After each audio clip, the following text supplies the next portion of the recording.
Welcome, everyone, to Jimmy John's Field in downtown Utica, Michigan. Everyone getting ready for a fine doubleheader on a warm Saturday evening here today. It's the Hoppers and Beavers going at it. Jeremy Otto alongside Aaron Gamble to bring you the broadcast here today. So glad you could tune in either on the broadcast on My Michigan TV, Facebook, and YouTube, or in the stands as well. We welcome everybody watching here in person here today. Hope you have a great time in this double dip.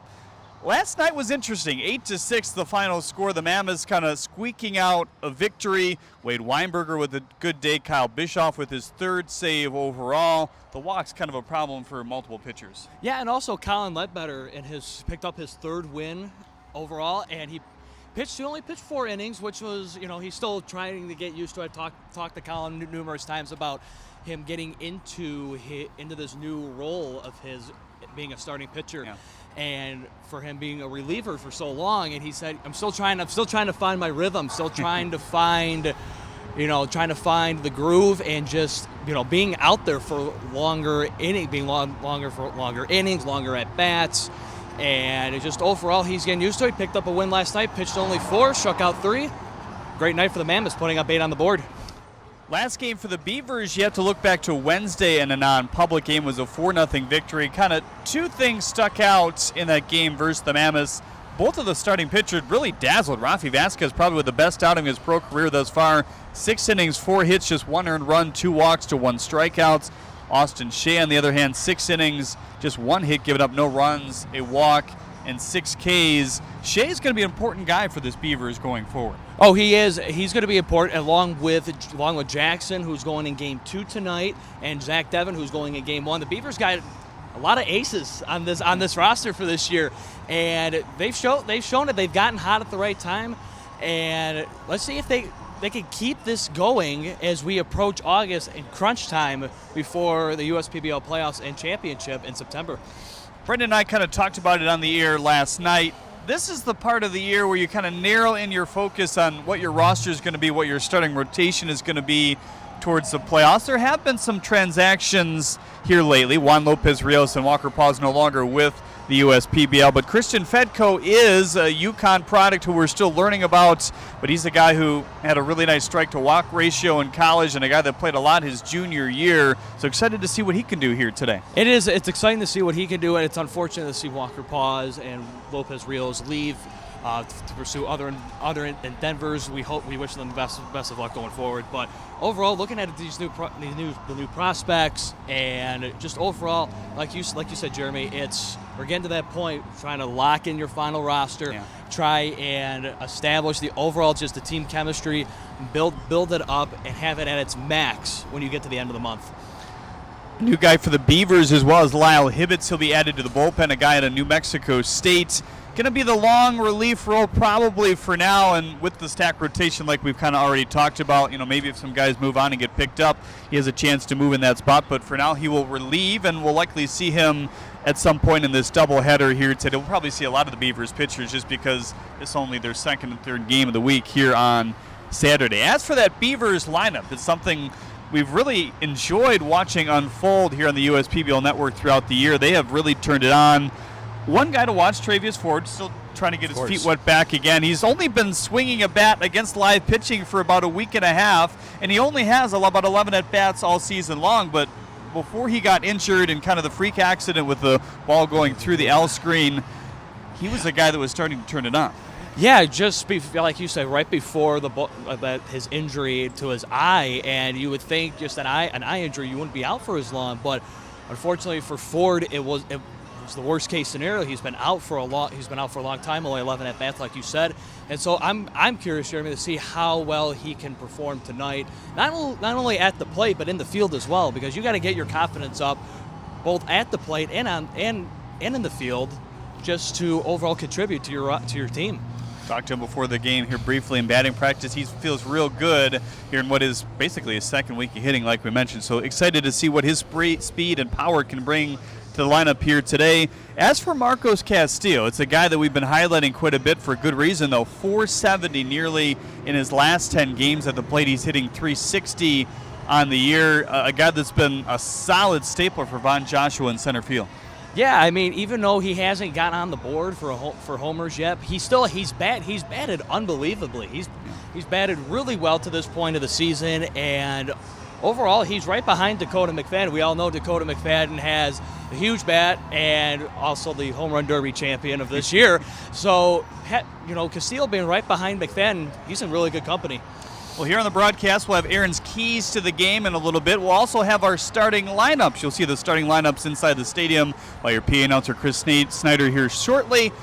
And if you're on the broadcast, stick around. Much more coming up after this here near My Michigan TV pregame.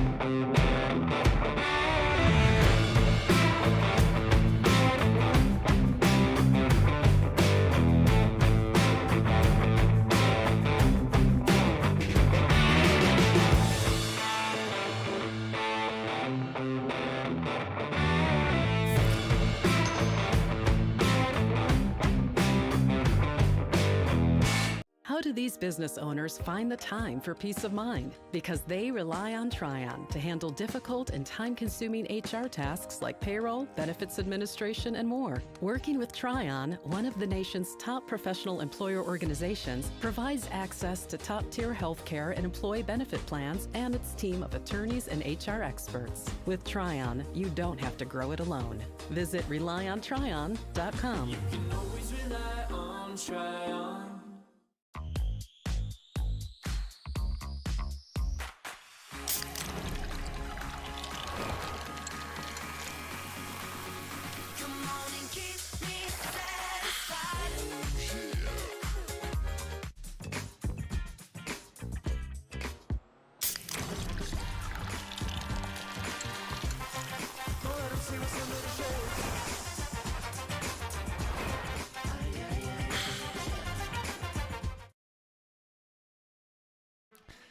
Welcome back to Jimmy John's Field, everyone. Just about ready for first pitch of our first game of this doubleheader here today between the Hoppers and the Beavers. The starting lineups are being announced in the stadium. We'll get to those in just a moment, but first, for our sponsors for today's game. Ascension, Belfour Property Restoration, Budweiser, TTE Energy, Fifth Third Bank, Jarbcom, Jimmy John's, Macomb Community College, McLaren Macomb, McQuaid Heating, Cooling, Plumbing, and Refrigeration, Metro Detroit Chevy Dealers, Pepsi, Scott's, and UWM. We thank all those fine partners for what they do for this league. First pitch and lineups are next here on the USPBL Network.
Slide into a new home. Work with a local mortgage pro who works for you. Get a cheaper, faster, easier home loan. Find a mortgage broker near you today at findamortgagebroker.com. You hear about the promo that Jimmy's John's got going on? 5 off 20? How they pulling it off? Magic?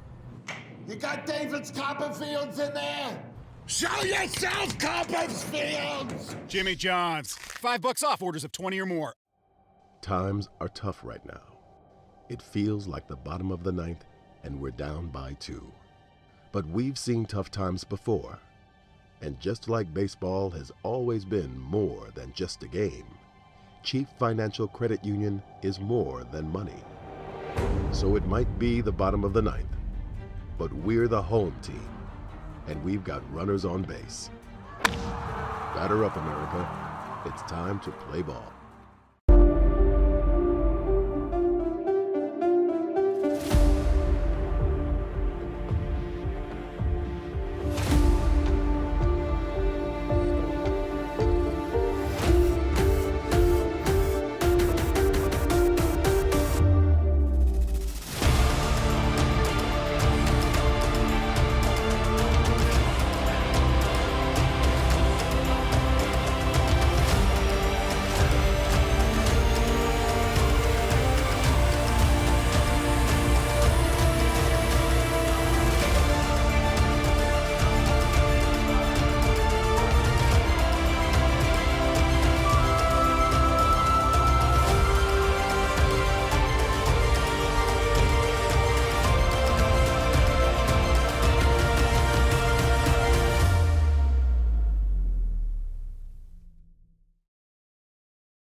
Time to take a peek at our starting lineups for today's game. First, for the visiting Eastside Diamond Hoppers, Alex Pupp will lead things off and play shortstop. Blake Porter bats second and plays center today. Yadi Rivera checking in with 5 extra base hits. He'll hit third and play third. Joe Burke will be in the cleanup spot once again at first base. Nick Kreitzer hitting fifth and DHing. He leads the league in hard hit percentage and exit velocity on average as well. Bryant Schellenbarger will bat sixth and play right. Whit Hughes in the 7th hole as he catches. Sean Lawler will be in the 8th hole playing left field. And Christian Fedko, the newcomer, will bat ninth and play second base here today as Zach Devon takes the hill against them. As for the home, Birmingham Bloomfield Beavers, Luke Fenley will lead things off and play second. Marcos Castillo bats second and plays center. Felix Aberrett bats third and catches here today. Dakota McFadden will bat fourth and DH. Eric Whitfield hits fifth and plays right field. J.D. Stubbs hitting sixth and playing first base with his .258 average. It's perking up here lately. Wellington Guzman bats seventh and plays short. Eric Ramirez in the 8th hole as he plays third base. And Travius Ford will round things out, bat ninth and play left field against Andrew Verbragi. It's the aforementioned Zach Devon on the hill here today. Time for Aaron's keys to the game. What do you think today? Well, for starters, Jeremy, Birmingham for the Beavers, Zach Devon's got to have a fantastic night throwing the ball tonight. Don't let the 4.67 ERA throw you off, because he is a much better pitcher than what his ERA portrays. 28 strikeouts on 24 hits and 14 earned runs in 27 innings pitched so far this season. That's good. That's one key for the Beavers to win this game. On the other side, for the Eastside Diamond Hoppers, getting the bats going has been the key for them as we head into the last part of July and early parts of August. Just getting the bats going and putting the ball in play, just like they did on Thursday night against the Unicorns. Took them a little bit to get going, but once they get going, look out. Yeah, the pieces certainly in that lineup have gotten it going and have found the right spots as well. That's one thing that these teams work on at this point, and finding where guys are comfortable, where they've hit in the past in lineups. And that can be a challenge for some new guys when they come into the league. We saw Mitch Morales do a nice job of the leadoff spot last night for the Mammoths. He was familiar with leading off. 3 RBIs, 2 of them on hit by pitches, believe it or not. So game 1 of this doubleheader is underway as Zach Devin delivers a fastball low to Alex Pup. First pitch at 5:30 here today, right on the dot. Be about a half hour in between the two games, maybe 20 minutes, depending on how long they take to prep the field. Another fastball off the plate outside. For Zach Devin, two-seam fastball, changeup, slider, curveball. Uses that two-seam the most. 60% nearly. Both of these starting pitchers like to use the fastball often. Ramirez backs up on that one. A scoop by Stubbs over at first base for the first out. Great start for Devin and the Beavers. One gone already. Check the defense behind Devin, brought to you by Three Dimensional Services Group. Prototype production proven. It's Ford in left, Castillo in center, Whitfield out and right, Ramirez and Stubbs on the corners, Fenley and Guzman up the middle with Aberretz behind the plate here today. First pitch to Blake Porter. Breaking ball that hangs up but outside. I'm very curious to see how Tre'Vius Ford is going to be playing in left field today. Now the 1-0. Fastball low. 2-0 on Porter now. Porter hitting .292. He's driven in 10. That's some nice extra base pops. 6 in total, including 3 home runs. There were some balls tagged early in the game yesterday that really stuck out. That ball by Tanner Thomas hit to right center field, one of the longest home runs we've seen so far this year at 388 on a line as well. You just don't see balls get out on a line in that part of this park very often. Now the 2-1 tipped into the glove of Aberretz there. And another thing too with these home runs so far this season is also taking the wind into account. When there's no wind, it seems like the baseball has more difficult time of getting out of here. 2-2 away, 3-2 on Blake Porter. Yeah, the wind has kind of been on and off, it seems, in the last few weeks. There was a stretch where it seemed like 75% of our games the wind was blowing out. Limp again. He'd begin the game here today and very sunny. There is a little bit more cloud cover as this game kind of unfolds. Blake Porter will swing through that for the second out in the first K as well for Zach Devin.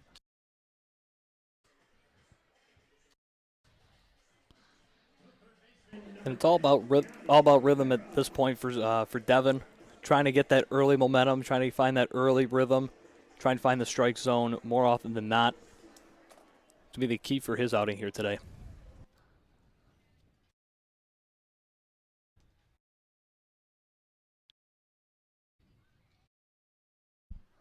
First pitch to Yanni Rivera, bust him inside, 1-0.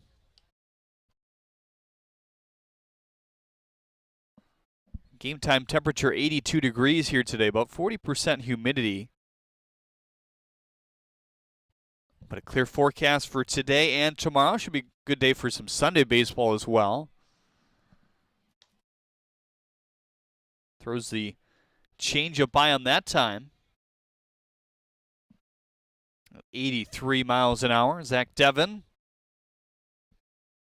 averaging 85 of the fastball. That's a bit deceiving, though, because he's gotten that velo up as the season has gone on. 1-1. There's 90 low and in. But especially with, something with such volume as a pitch and just pitch data, that'll take a little bit more time to find its way more towards what his average might be going forward. That's something that they work on tirelessly with these guys, especially the ones that they feel like maybe could use that jump. So a guy who's throwing 85, 86 on average, or even 88 to 89, getting them to 90 to 91 to 92. That once you get over that 90 threshold, anything past that certainly is a plus at this level. Here's the 3-1.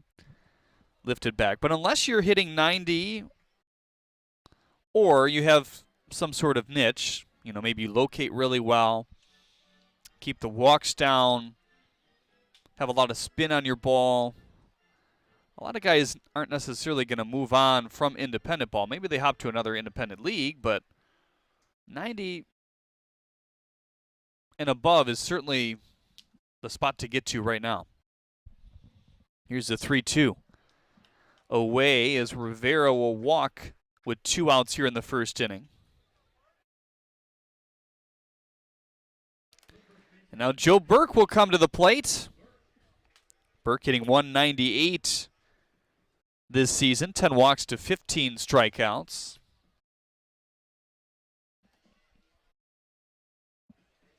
They made a little bit of adjustments with how Joe pre-pitch prepares for the hurl here from Devon.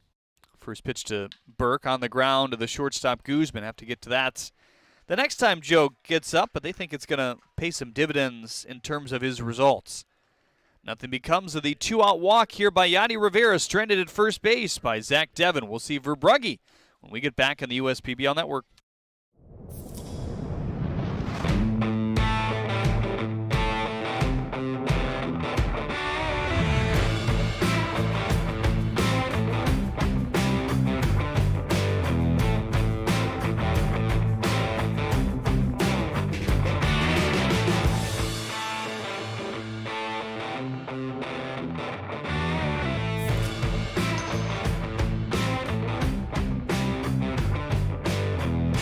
How do these business owners find the time for peace of mind? Because they rely on Tryon to handle difficult and time-consuming HR tasks like payroll, benefits administration, and more. Working with Tryon, one of the nation's top professional employer organizations, provides access to top-tier health care and employee benefit plans and its team of attorneys and HR experts. With Tryon, you don't have to grow it alone. Visit RelyOnTryon.com. You can always rely on Tryon.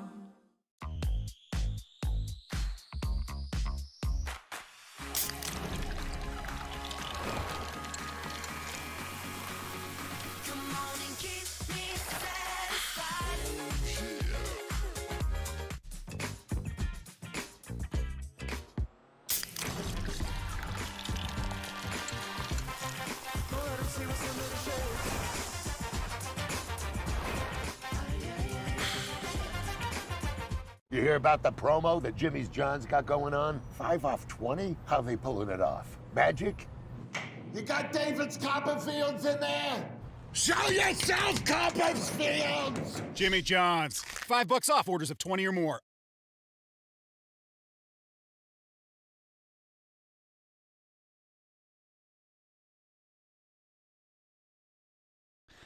Welcome back to Jimmy John Field, everyone. Andrew Verbragi taking the hill for the Eastside Diamond Hoppers, carrying his fastball, curveball, changeup, and slider to the mix here today. Mostly fastball, curveball from what he has shown so far this year. It'll be his 11th appearance overall, 10th start. He leads the league in innings this year. Definitely been one of those dependable guys. Looking to keep the walks down here today. Check out the defense behind him. Brought to you by Three Dimensional Services Group. Prototype production proven. Lawler's in left. Porter is in center. Schellenbarger in right. Rivera at third, along with Burke across the diamond at first. Fedko and Pup. Your double play combination here today with Hughes behind the plate. First pitch to Luke Fenley. Fastball at 89 in for strike one. It's a fastball that can reach up to 94 with high spin. Both his fastball and his curveball above league average in spin. There's the curve for strike two. And Luke Fenley's been one of those guys all year that's been pretty consistent at the plate. 11 RBIs, 13 hits, 12 runs. Got that one homer too. Ripped on the ground to Rivera. Crosses the diamond for the first out here. Yeah, Fenley's a guy that the coaching staff really likes. They've tried to make a few adjustments and tweaks, small tweaks to his swing. been leading off for in the 2-hole most of his time here in the USPBL. Here's a guy that we talked about in the pregame show. We're going to keep talking about him if he keeps hitting the way he does.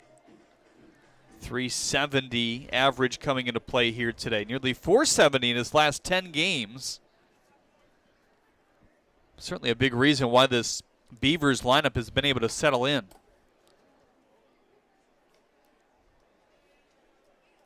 It's another reason why they've been able to settle in, and another reason why they have been so consistent in putting a lot of runs up on the board this past month.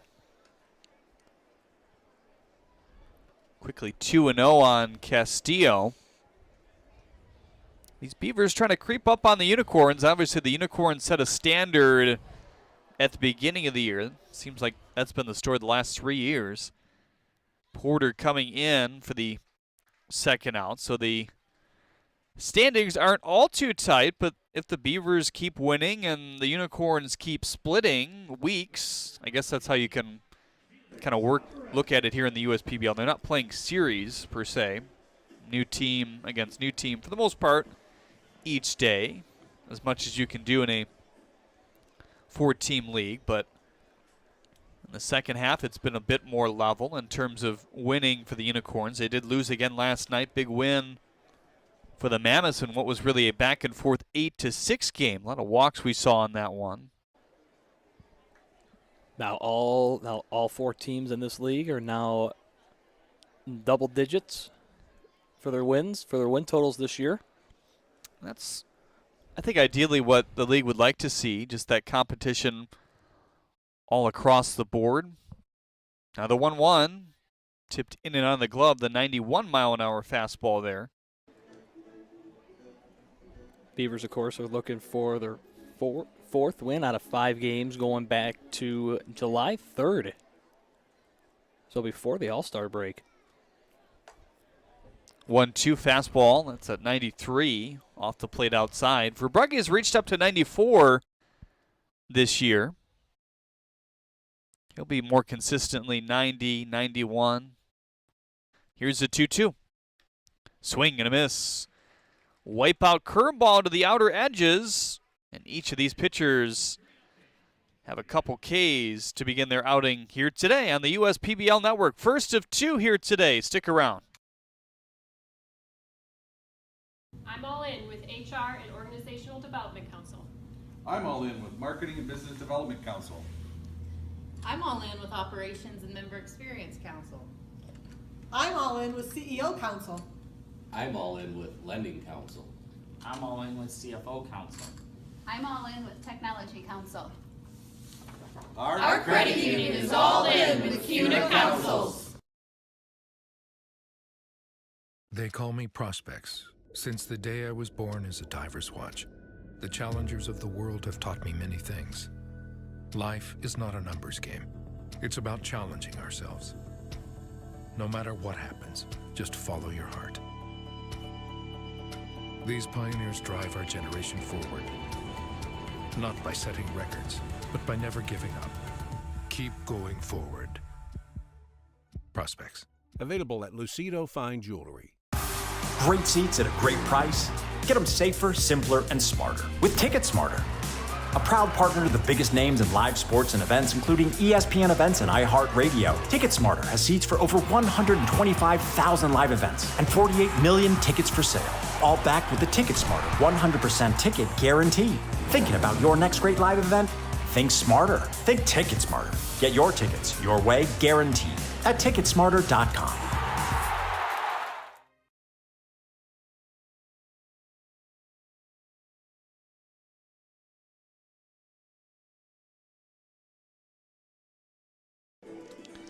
Zach Devin on for his second inning of work here today.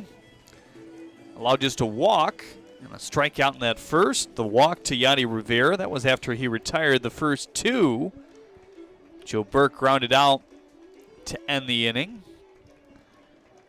Some traditional Irish dancers making their way onto the field here in between innings today. The Irish Band out in the Michigan Schools and Government Credit Union Soundstage out in right center. Irish American Heritage Night here today. One of the More fun theme days at the ballpark this year.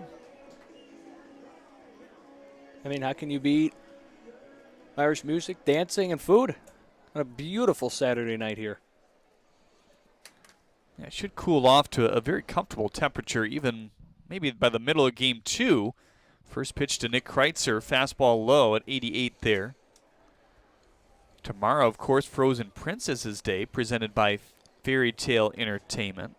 First 500 fans through the gate will get free Dippin' Dots as well. Chopped through, past the glove of Stubbs. Really had no chance on that one. And once again, Kreitzer hits the ball through the hole hard and gets on base. Wonder if that free Dippin' Dots includes broadcasters. That'd be nice, wouldn't it? Oh, man.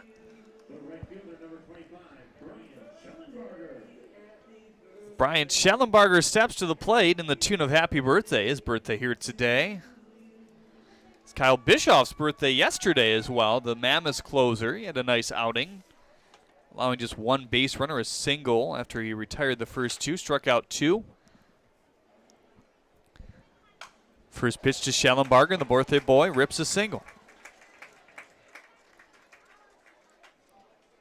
Back-to-back singles here in the second against Devon. And that's kind of the interesting piece about these 6-inning games. They played 2 6-inning games in these doubleheaders. We're really starting to get into the, quote, middle innings of a normal game. If you look at a 9-inning contest. So the earlier you're able to put up runs, the more pressure you obviously put on the starting pitcher. And the Hopper is certainly looking maybe for a bit more length than the Beavers have to today. Ball spins inside, nearly hit Hughes.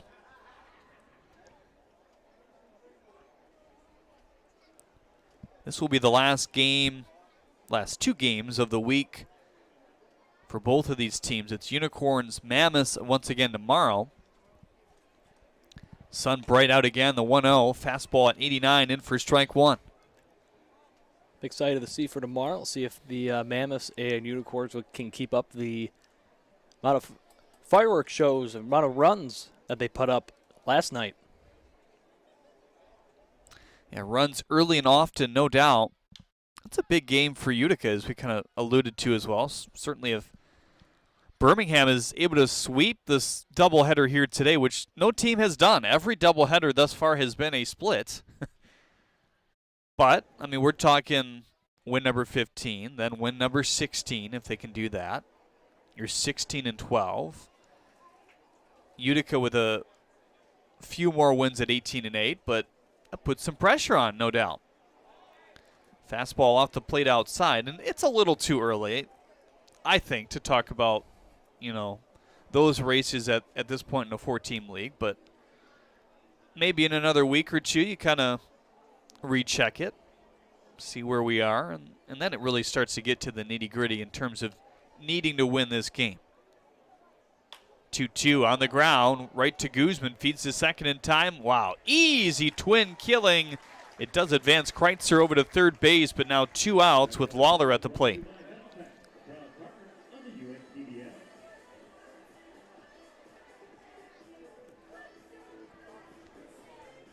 Sean Lawler, 230 in the average column. He's driven in 8. 17 walks to his credit as well, though, as he's been able to kind of split that walk to strikeout ratio down the middle. Lawler in his last outing Thursday against the Unicorns, solid outing for him in that 4-2 victory over the Unicorns.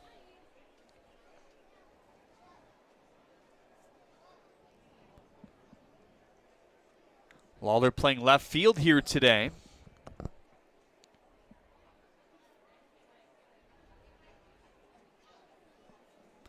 Infield all back with 2 outs and the runner on third base. The outfield kind of medium depth, especially Castillo in center. He seems to play a little bit more of a shallower center field. He's not the only guy to do that. When Connor Bagneski is out there, he likes to play it a little bit shallower, go back on balls. Here's the 0-2. In on the hands and lifted back to the screen. Fastball. 0-2 on Lawler now. The slightest of breeze is now coming from the pennants in left field. The American flag barely moving in right center, though. Just not one of those type of days. Probably one that the Hoppers have to adjust to. Breaking ball nearly caught the zone for strike 3, and I think half the Beavers defense were ready to go back to the dugout down the third baseline, but they play on.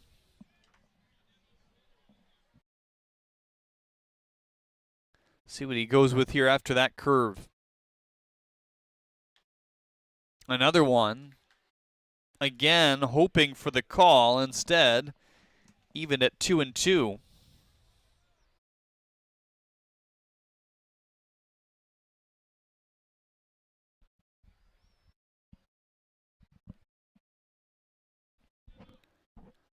It's a big pitch right here. You don't want this at back to extend, as the fastball did not nip the plate either. 3-2 on Sean Lawler, so he goes 0-2, back to 3-2.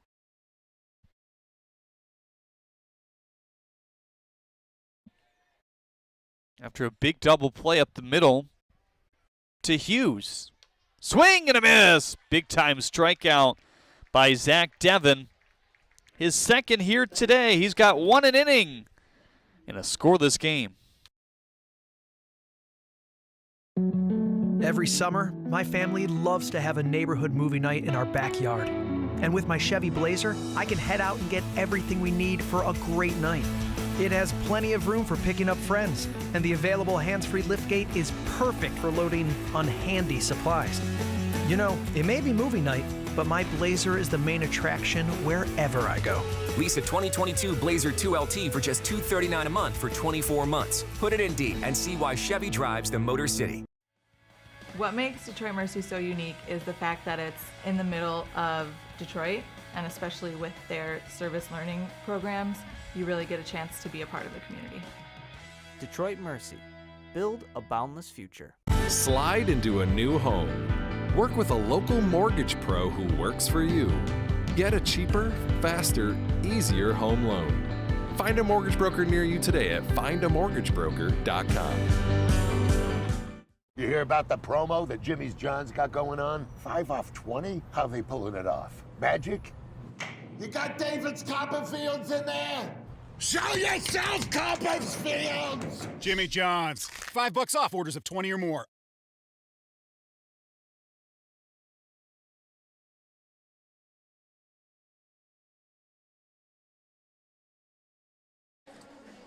To the bottom of the second we go. Andrew Verbragi back on the hill. He'll face the middle of this lineup. McFadden, Whitfield, and J.D. Stubbs here in the second inning. Nice quick first inning for Andrew. Through just 11 pitches. Struck out his last batter he faced, Aberrett. He's going to have a challenge. He's going to have a challenge. Leadoff hitter for this inning.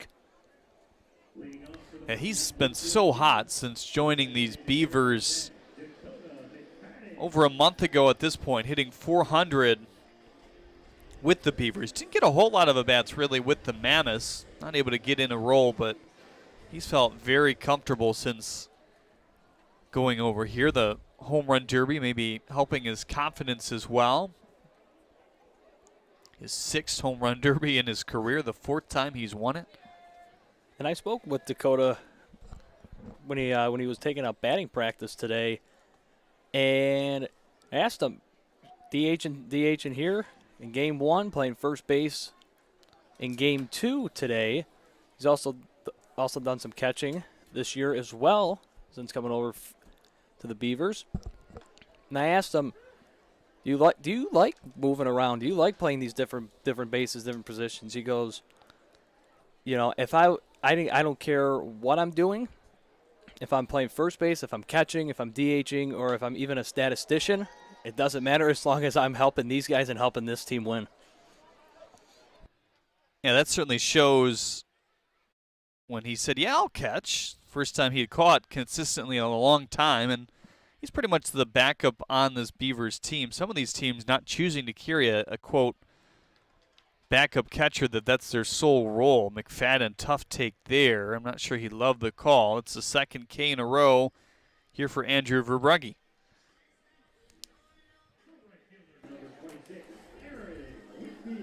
Verbragi off to a great start. Yes, he faces Whitfield here. Whitfield, of course, has 1 homer this year, 10 RBIs, batting .244. Playing right field for Vaughn Joshua here tonight. First pitch tipped into the glove, the fastball at 91. And the Beavers are one of those teams who are not carrying a backup catcher, but I think in a league where you're not playing every night, this is kind of the only instance as Whitfield pumps it into left when you have 2 games back-to-back. Yes, they're 6 innings, but still to catch 12 straight innings for a guy is pretty significant. That's what Aberrett will do here today. We've seen him do it in the past. This is the only spot where you really need that second catcher to get through a game. And, of course, injuries.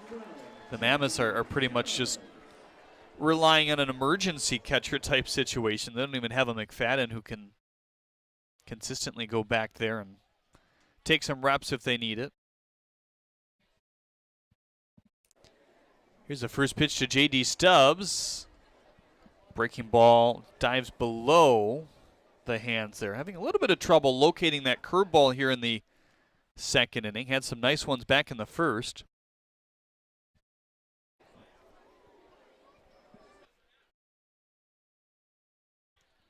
Here's the 1-0. Fly ball to right center field. Schellenbarger and Porter going back. That's 2 skips up on the warning track. Whitfield being waved around third base. Stubbs standing at second.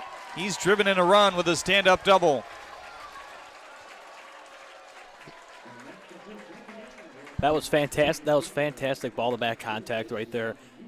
And a fantastic drive. They get it all the way out in the right field. Get those 2 hops and drive in a run.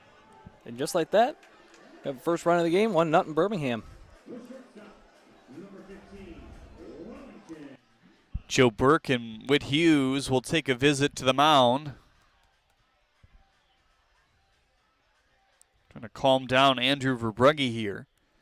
Kind of out of nowhere. You get the single by Whitfield and then the real solid contact by J.D. Stubbs. That might have been the first ball we've really seen him drive to the gap this year. He's been more of a singles guy, just get on base, but we thought we might see some power at some point. Just by looking at his stature. First pitch to Wellington Guzman, a fastball that runs across the plate for strike 1. Second inning tonight brought to you by Dunham Sports. We thank Dunham's for their partnership with the USPBL network. 0-1, curveball outside. Wellington Guzman, another Beaver who's still trying to find his groove, trying to hit his mark. He's coming along quite nicely here. Here's the 1-1. Curveball outside. 2-1 on Guzman now.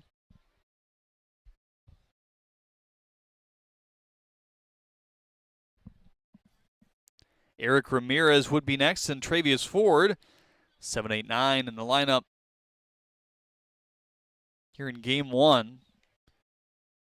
You'll often see 2 different lineups in these doubleheaders. At times in USPBL history, since they've been doing these, they've used them as even more of a developmental time, even though the whole league is about that, obviously, but a chance to maybe start a guy at a position he doesn't start at every day and see how he does. The more time you have to develop your players, especially in a league like this, the more it's going to pay off for them in the long run. 3-2 hit on the ground, hard to pup, scoops it up, throws to first. That's out number 2 as they keep J.D. Stubbs right at second base there. Here's Eric Ramirez now. Eric hitting 173. 8 runs scored to this point. Another lefty. This Diamond Hopper team having 5 in the lineup. Diamond Hoppers have 5 in the lineup. Beavers, only 1. And it's interesting, especially in this league for whatever reason, sometimes the splits are opposite of what you might expect. And we were kind of pondering here in the press box, maybe it is that pitch right there, the breaking ball, that is a bit more devastating to lefties. Usually, a lefty against a righty as a batter has an advantage. That's just, the common baseball. Even, before analytics mania started, I mean, lefty-righty matchups were always a big conversation when putting together lineups. Here's a 1-1 pitch, another curveball in for strike 2. But Verbragi is one of those guys where he actually does a bit better versus righties than lefties. Or check that. Actually does better against lefties more so than righties for whatever reason. Obviously, he's seen a lot more righties as the league doesn't have a lefties. And as you mentioned, the Hoppers have a lot of them. But it's still interesting. 274 in the average column against righties, 192 against lefties. And that's for me, that's a mind-boggling stat to hear, because you hear more about lefties having more success against right-handed pitchers, and for more lefties having success against other lefties, that's really bizarre. 3 Ks for Andrew Verbragi thus far through 2.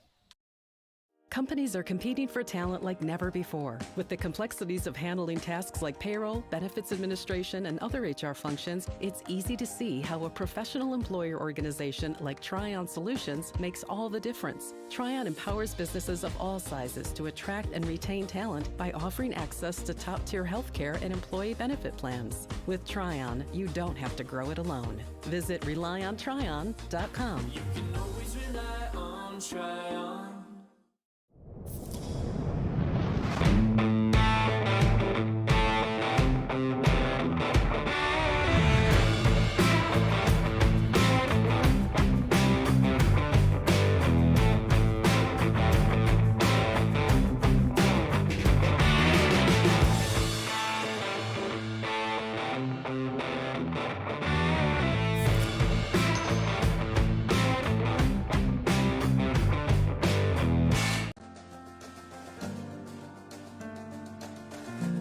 We joined Green Path and instantly felt a support around us. They developed a plan on paper, and this is how we're going to do it. The plan that they gave me was something that was sustainable. It was something I could do. It was actually lowering my payments monthly by hundreds of dollars. Choosing Green Path is a no-brainer.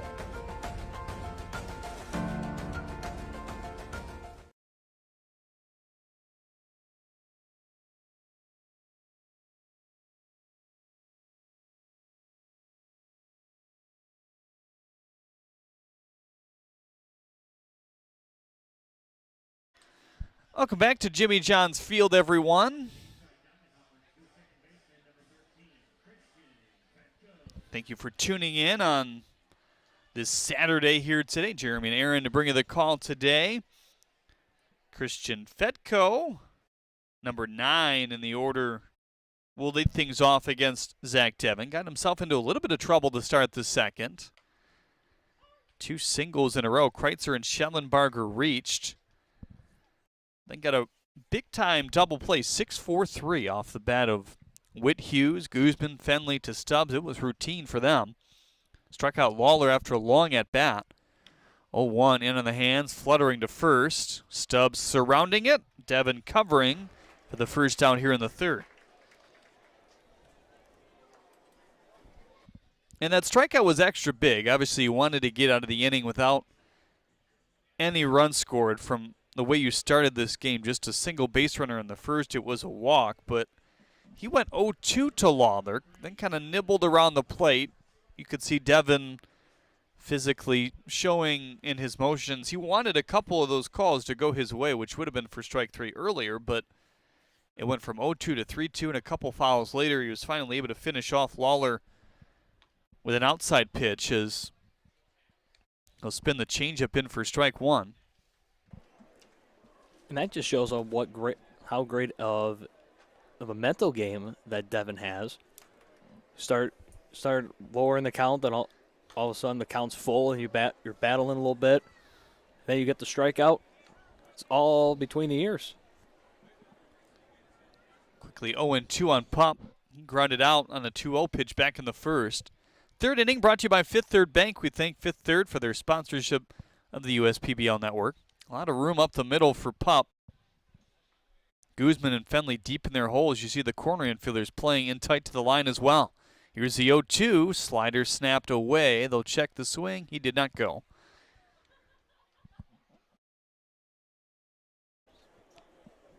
Let's see if Pup can try and take advantage being down in the count 1-2 here. See if he can take advantage of this gap that's in front of him.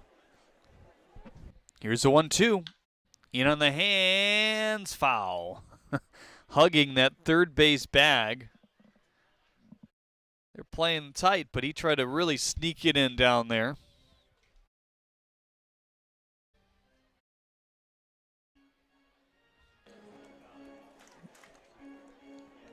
Pup with a modest 2-game hitting streak. He's turned it around a little bit more after a hot start in his last 10 games. Just saw a little bit of action going on in the Beavers bullpen already. Getting loose. 1-2 fastball outside. 2-2 on Pup. As we kind of mentioned earlier, just one other game before this point for the Beavers. That was in the non-public on Wednesday. And Shea going fairly long in that one. 6 innings. Looked really good again. 2-2 is low. 3-2 on Pup now.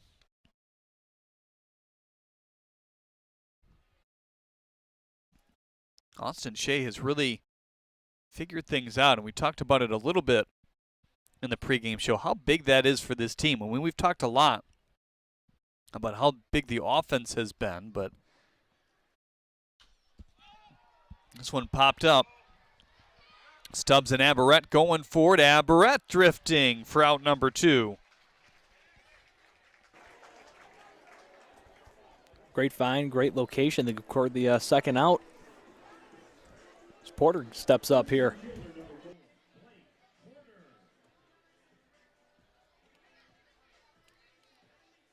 See, look at Austin Shea's last, and you go back 1, 2, 3, 4, 5 outings really. He went 6 at the beginning of that stretch, then 2 out of the bullpen, 6 following that. 2 in a start that was, I believe, a doubleheader that day, so they didn't want him to go that long. And then his last one on Wednesday, 6 innings, 1 hit, no runs, 1 walk to 6 strikeouts. Here's the 0-1. Curveball away. And that's the exact type of pitching performances that the Beavers are looking for, especially on how hot they've been over the past month.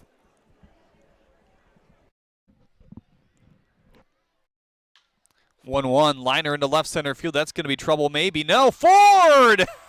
Supermaning his way into a third out here in the third inning. 1, 2, 3 breeze for Zach Devon. And we remain scoreless as that's your fifth third out of the game here in the third inning. Time for JJ the Water Boy, presented by Michigan First Credit Union here today. JJ delivering that water out to your base pass umpire on a hot day. Appreciates that. JJ wants the treat as well afterwards. Of course, JJ's going to want a treat. He's working in a very hot, humid day. He may have need some water too. Keep him hydrated on a hot day here in downtown Utica, Michigan.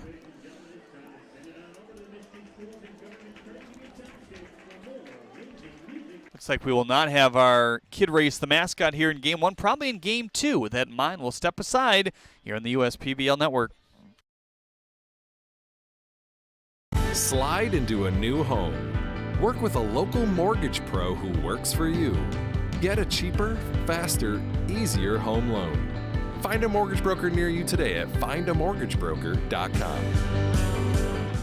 You hear about the promo that Jimmy's John's got going on? 5 off 20? How they pulling it off? Magic?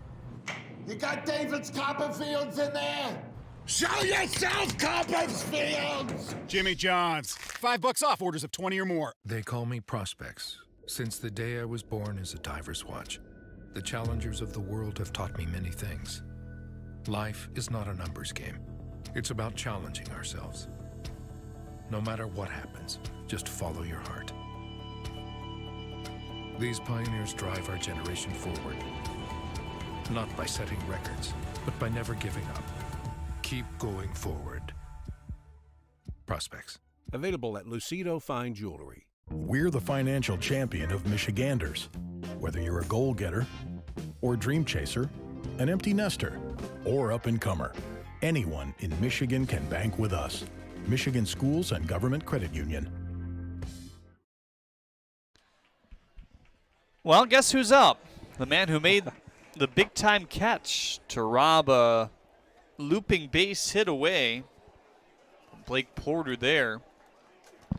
Travius Ford swings and misses at the fastball outside, 0-1. We talked about it in the pregame a little bit. Ford happy to be back in the lineup, happy to just be playing baseball again. Just the freak accident that ended up in his eye needing surgery after it hit him in a practice here on an off day. 0-1, high fly ball, it's looping foul. And that's the one thing that is so undervalued about baseball is just what these hitters go through day in and day out, obviously. I mean, these pitchers are constantly making adjustments. Here's the 0-2, curveball that hung a little bit and looped foul. And it's hard at times on an off day to get those same reps that you would see in a game, that live pitching. That's why Major League Baseball plays such a long spring training. Here's the 0-2, low, 92-mile-an-hour fastball, a tough take from Ford. He tries to regroup after that, but so Travius not really able to do much. I mean, he's only seen live pitching for the last week and a half. He was able to hit off the tee at the beginning of this month, but that's nothing like hitting a 92-mile-an-hour fastball. I did talk to him here today. He said, hey, I don't really feel like I skipped a beat. Even surprisingly, I think in his voice when he was talking about that with me, as changeup rides in on the hands, 2-2. Maybe that's a slider there from Verbragi, which we don't see very often.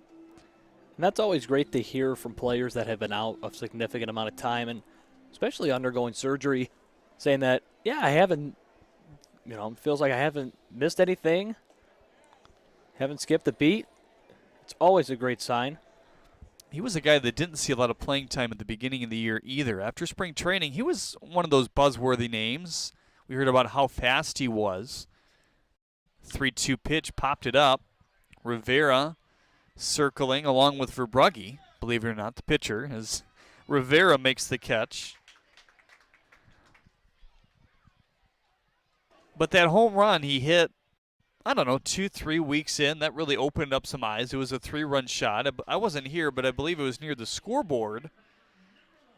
And then that got him in the starting lineups 2-3 consecutive days, and then bam, his injury happened, and he was set down at that time for who knew how long. What a roller coaster to go on. First pitch to Fenley, in for strike one. And that could be devastating for guys playing in this league because you really don't know what's next. You're not a Major League Baseball player on an injured reserve that has a contract all set for you, and you know you'll be okay in terms of your financials and all that. Nick Caruso dealing with that a little bit. Luckily for him, he's a local guy, so it's a bit easier.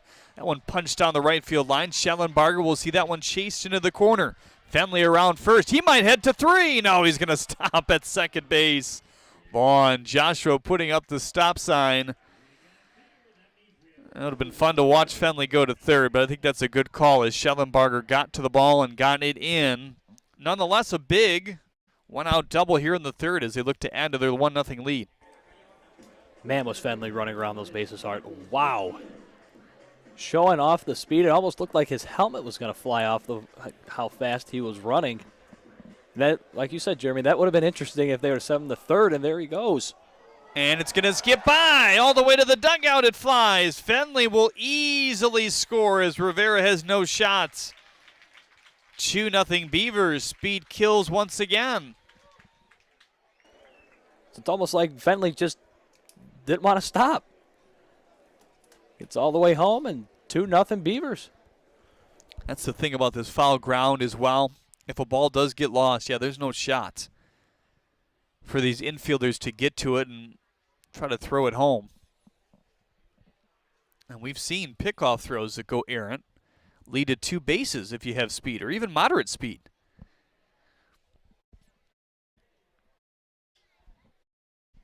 Marcos Castillo waiting on his first pitch here in AB number 2.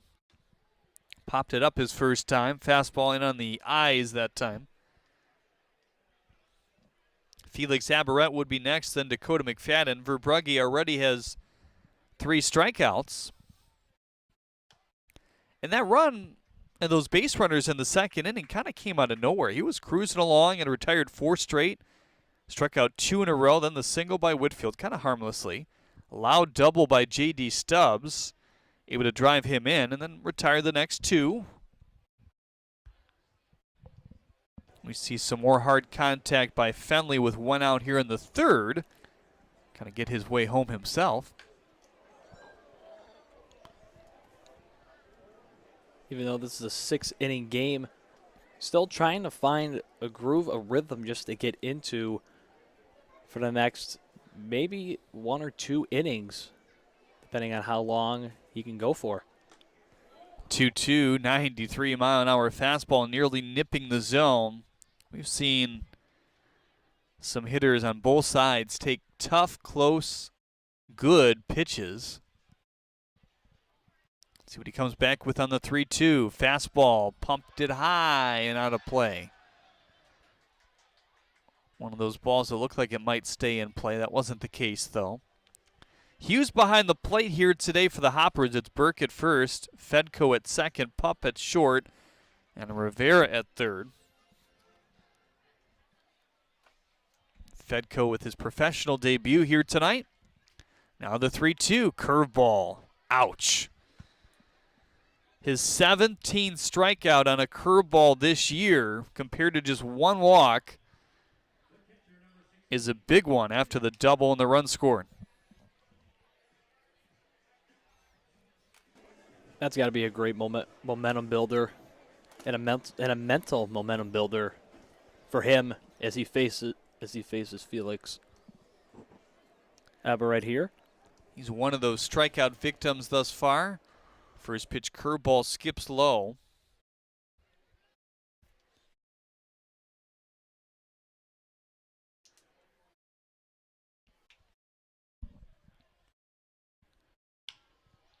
Shot on the ground to Rivera, rolled up his sleeve a little bit, able to stay with it for the 3rd out. So very similar to what we saw in the 2nd inning. Verbrugge gives up a couple hits and a run, but then retires the next 2. The same story here in the 3rd. It is 2-0 Beavers. Every summer, my family loves to have a neighborhood movie night in our backyard. And with my Chevy Blazer, I can head out and get everything we need for a great night. It has plenty of room for picking up friends, and the available hands-free liftgate is perfect for loading unhandy supplies. You know, it may be movie night, but my Blazer is the main attraction wherever I go. Lease a 2022 Blazer 2LT for just $239 a month for 24 months. Put it in D and see why Chevy drives the Motor City. We build roads, bridges, wind farms, and pipelines, schools to skyscrapers. Our members create monuments. We operate. We're the operators and mechanics behind the advanced heavy machines that move Michigan forward. We maintain boilers and HVAC. Our members run the complex heating and cooling systems that we all depend on. Our training is second to none, and safety is our priority. We are Operating Engineers 324, and we keep Michigan running. One thing that makes Detroit Mercy unique and different from other universities is that the faculty truly care about you, and they're always there to help. Whether it's asking questions after class or going into the office hours, they're always there to lend a hand and really make you feel at home. People are here to work together, and whether you have a question or you're discussing topics within the class, you can go up to your professor and they know your name. They're just willing to help you become a better overall student. Detroit Mercy. Build a boundless future.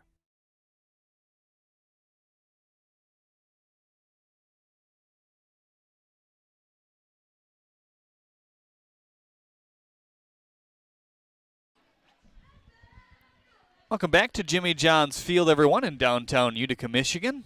Jeremy Otto alongside Aaron Gemmel to bring the call here this afternoon / early evening.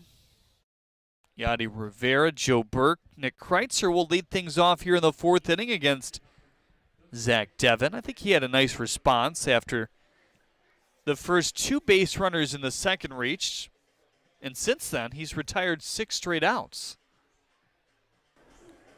So it looks like he's finding it out there. He's finding the strike zone. And finding it with different pitches, that's been the biggest thing for Devon to this point. Here's the first pitch to Yadi Rivera. Breaking ball in for strike 1. That's the curveball from Devon. He features both a curveball and a slider, as does Verbragi, but both are kind of the same in that they favor one over the other. For Devon, it's the slider that he throws more often.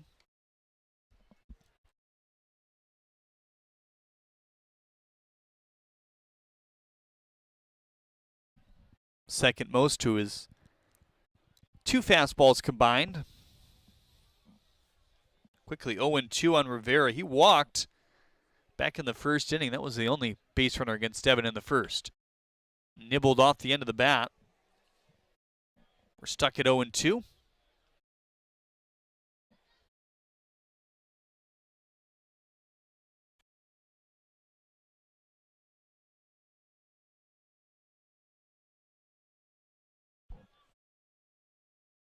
Now the 0-2. Roped right to Fenley. Pretty simple play there. That went at 95 miles an hour off the bat of Yadi Rivera.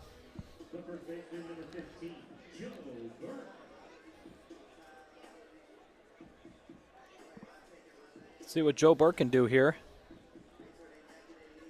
0 for 1 so far here in today's contest.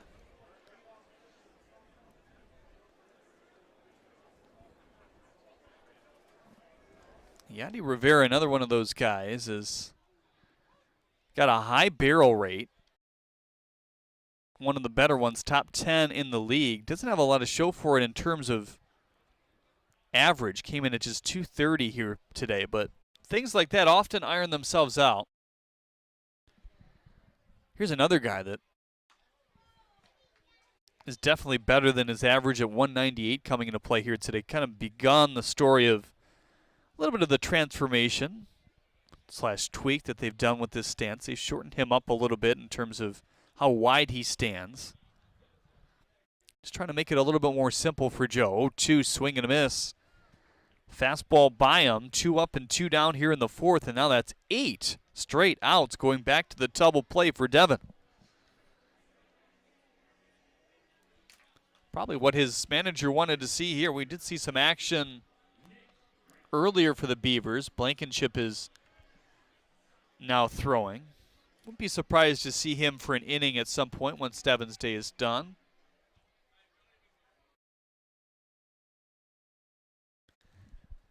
There's Zach. He's gone through a little bit of transformation in terms of his arsenal. Curveball dips in for strike 1 on Nick Kreitzer. Blankenship has ditched the splitter and has converted his slider into a curveball. So talk about that a little bit more if he makes it into the game. Here's the 0-1.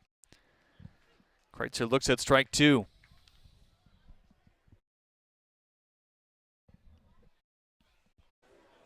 Five straight strikes for Devon so far. And these two batters here. Here's the 0-2. Swing and a miss. What an inning for Zach Devon. He strikes out his 4th, his 2nd consecutive 1, 2, 3. There are many things you can rely on in this world, like a sunny day brightening your mood, your mom baking the world's best apple pie, and never a dull moment in running your business. And when it comes to time-consuming HR tasks, you can rely on Tryon. Tryon can handle payroll and taxes, employee benefits, and more, so you can stay focused on attracting and retaining the best talent. With Tryon, you don't have to grow it alone. Visit RelyOnTryon.com. You can always rely on Tryon.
Some more Irish dancers on the field in between innings here today. We've already seen 3 groups of them.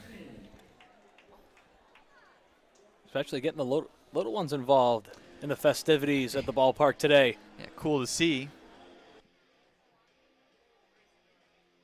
4, 5, 6 coming up here for the Beavers in the 4th. McFadden, Whitfield, Stubbs. This group is what got it going. Back in the 2nd, it was kind of an in and out offensive inning, but they've done what they've needed to do thus far. 2-0 lead for the Beavers to this point. 1-0 curveball hung and through the outstretched glove of Rivera. So 1-2-3 first for Verbragi. Then in the 2nd, he struck out McFadden, the first man he saw. By the way, that was 102 off the bat of Dakota. Then after the strikeout to McFadden in the 2nd, single by Whitfield. Real sharp double by Stubbs, one of the harder balls we've seen him hit this year, which scored Whitfield 1-0, and then he retired the next 2. Similar story in the 3rd, retired the first batter, then gave up the double, and the base pass mania happened after that. Fenley, stand-up double. He thought about going to 3 from the get-go as he kind of hit it into that corner. Really the only spot in this ballpark where a triple is possible, unless that outright gets by the outfielder. At that point, it's up to the official score whether that's a single and an error or a straight triple, but the gaps just aren't big enough for triples here. You see plenty of stand-up doubles. 2-0, one into the gap to left center. Porter ranging over, and he's another guy that can get to balls with authority. What a great effort out there by Porter. Just not necessarily sprinting in there, just running up there, sliding in, recording the first out of the inning.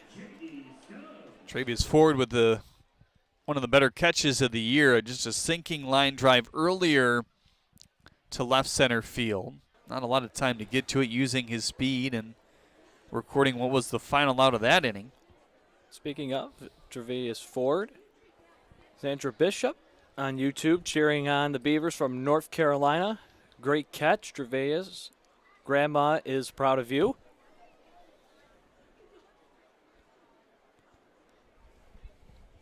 Verbragi, the righty to the lefty Stubbs, the 1-0. Curveball low, 2-0. Seems like he's been going more first pitch curveball as this game has gone on. 57 pitches for Verbragi thus far. Short lead for McFadden at first. Here's the 2-0. Hit hard on the ground to Fedko.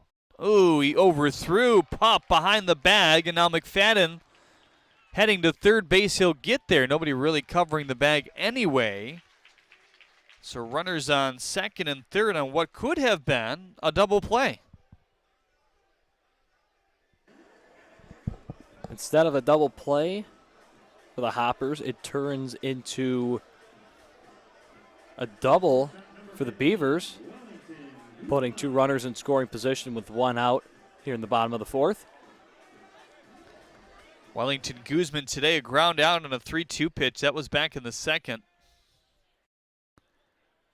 And now, as we talked about earlier, with runs being at a premium, given the 6-inning game, they will bring the infield in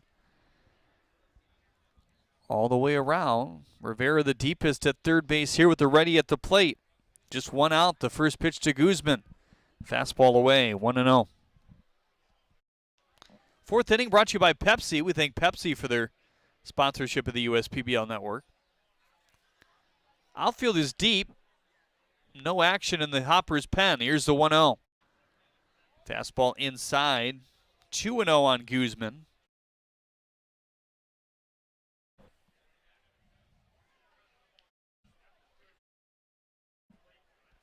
McFadden on third, Stubbs on second. Stubbs reaches with the error, 2-0. Kind of a slicing fastball there, 2-1. He has slider-like spin consistently on all his fastballs throughout his career here in the USPBL, does Verbragi. That's what you saw there. Now the 2-1. Fastball off the plate outside, 3-1 on Wellington Guzman now. Hitting .209, checking into play today. 7 walks, 17 Ks. Slight breeze blowing out to right center. Not much to speak of, though. Here's the 3-1. Fly ball to right center. McFadden's going to tag. Schellenbarger has a good arm, and yeah, there's just no shot for McFadden, who has kind of in between speed to make it home. That's a huge out, though, considering that you could have already gotten out of this inning potentially with the double play turn. 2 runs off 4 hits and no errors for the Beavers. No runs off 2 hits and an error for the Diamond Hoppers, your line score thus far. Now Eric Ramirez looking for RBI number 7 and 8. Remember, lefties have less success against Verbragi for whatever reason. First pitch slider in for strike 1. Ramirez struck out swinging back in the 2nd. 1 of 4 Ks tonight for Andrew. Working quickly the 0-1. Looped foul. Now right back in his favor here.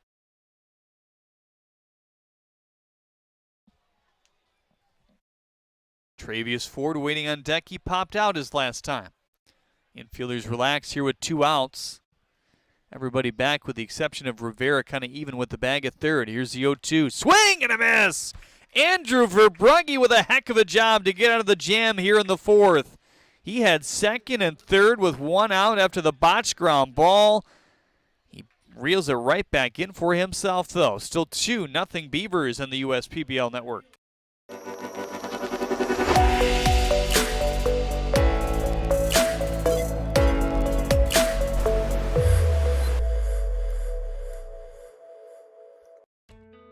As your neighbor who works at Ascension, Michigan, and a cardiologist who's practiced for more than 20 years, I'm going to keep asking, how are you feeling today? Your care can't wait. Getting care sooner can mean catching things before they get worse. At Ascension, Michigan, our ERs and our hospitals and other sites of care are maintaining strict precautions for your safety. Studies have shown that people will get care sooner if they're encouraged by their doctors, family, and friends. Get the care you need at getascensionmichigancare.com. Jimmy John's Field is the perfect venue for birthday parties, summer picnics, company outings, and provides the best entertainment in Metro Detroit with great baseball all summer long. Spend your summer nights under the lights at Jimmy John's Field in historic downtown Utica.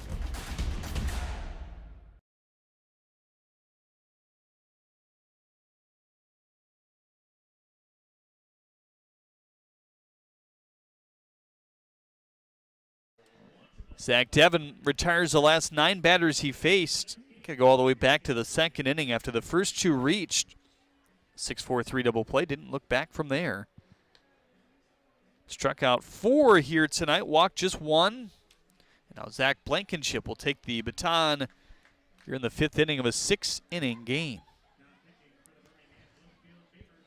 So we talked about it, a little bit of an arsenal change for Zach Devin. Or for Blankenship, I should say. Thought that the splitter was putting a little bit too much pressure on the arm, so he has since threw out that pitch. And the once slider has now become a curveball. Which that's always interesting to hear about pitchers, especially in the middle of the season, switching and changing up their pitching techniques and their forms. First pitch to Schellenbarger, a little excuse me swing, foul. And the splitter wasn't something that Blankenship threw a whole lot. Also has the changeup, which he throws a decent amount. Is still heavy fastball, especially in his roll out of the bullpen. Every appearance has been out of the pen this year, 15 of them now. Soft contact for the first out.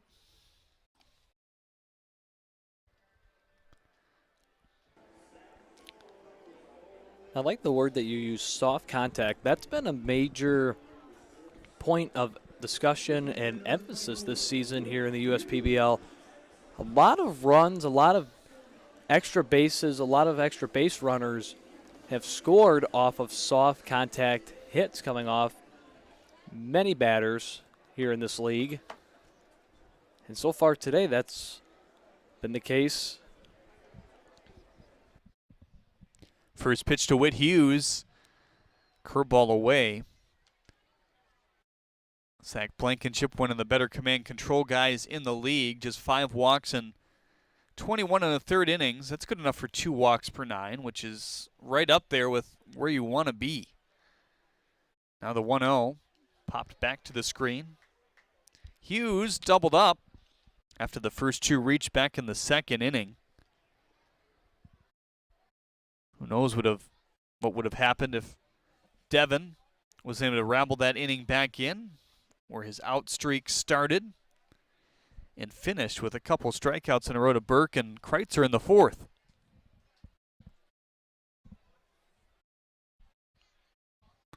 Now the 1-1. Fly ball to left center field. Castillo was playing in, drifting back just in front of the warning track for out number 2. Now Sean Lawler, the last chance here in the 5th inning.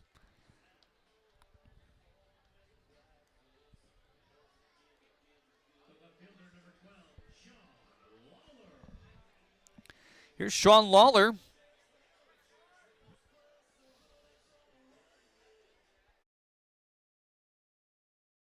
He had a good at-bat despite the result.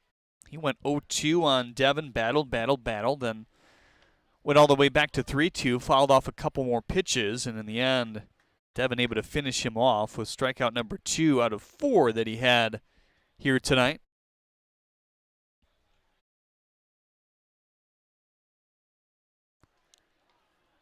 Oh, 1 swing and a miss. 92 from Blankenship there. Fastball that's been up to 93. Average is right around 90. Gets a lot of swings on his off-speed and breaking ball, though. Here's the 0-2. Trying to dust him off with the fastball, going a little bit further outside as Lawler steered it straight into the glove. Outfield plays him straight up, infield back, and pretty much straight up with 2 outs, slightly shaded to the right with this lefty at the plate. 1-2, change up outside. 2-2 on Lawler now. And that's a changeup with real good differential, nearly 10 miles an hour between the fastball and the changeup.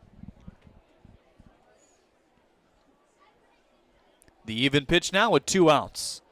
Golfed away.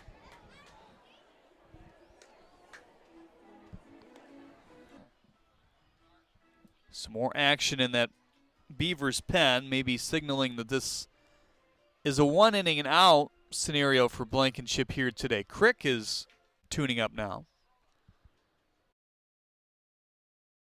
Michael DeSanti is now throwing as well for the Hoppers. 2-2 ripped up the middle and through. Fenley with a diving stab, couldn't get to it. All right, let's see what the newcomer can do in Fetco.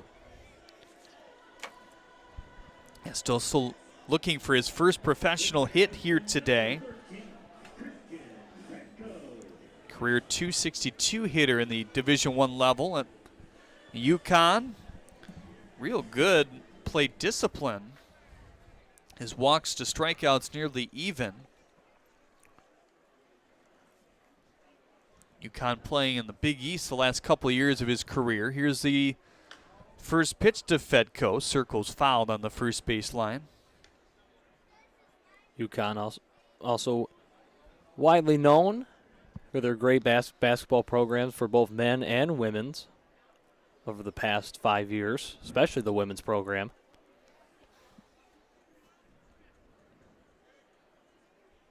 Here's the 0-1 from the lefty. Pounded foul, 92-mile-an-hour fastball there. Fedco, the bottom of the order in Ryan Kotke and John Dombrowski's lineup here today. Alex Pupp waiting at the top. He's 0 for 2. Not a lot of success overall for these Hoppers hitters thus far against the Beavers. It's a short lead for Lawler at first. Doesn't want to get picked off with his lefty on the mound. 0-2, and on the hands again is Stubbs with a little mini leap down the first base line. It scoots foul.